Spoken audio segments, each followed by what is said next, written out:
500 ரூபாய் கடன் வாங்குறேன், சரி அதை தொலைச்சு போடுறேன். சரி. இன்னொருத்தன்ட்ட 1000 ரூபாய் கடன் வாங்குறேன், சரி. அதுல 300 ரூபாய்க்கு ஜாமான் வாங்குறேன். சரி. இந்த கரெக்டா கேளு. நீ சிரிச்சு சிரிச்சு கேட்டீங்கன்னா ஒழுங்கா சொல்ல மாட்டேன். நான் ஃபர்ஸ்ட் கேட்டுறவா சார்? இல்ல நான் கேக்குறேன். கேளுங்க. ஒருத்தன்ட்ட பணக்கணக்கு தான், வேற ஒண்ணும் இல்ல. சரி. ஒருத்தன்ட்ட 1000 ரூபாய் கடன் வாங்குறேன், சரி, அது தொலைச்சு போடுறேன். இன்னொருத்தன்ட்ட 500 ரூபாய் கடன் வாங்குறேன், சரி, அதுல 300 ரூபாய்க்கு ஜாமான் வாங்குறேன். சரி. மிச்சம் எவ்வளவு இருக்கும்? 200. 1000 ரூபாய் கடன் வாங்கினவன்ட்டு 100 ரூபாய் கொடுத்துறேன். சரி.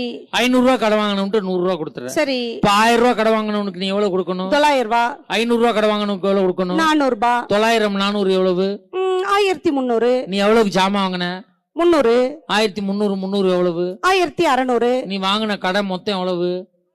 1500. இந்த 100 ரூபாய் எங்க இருந்து வந்துச்சு? ஒழுங்கா சொல்லு, மரியாதையா சொல்லு. நான் கணக்குல குழப்பம் பண்ணவான்னு இல்ல.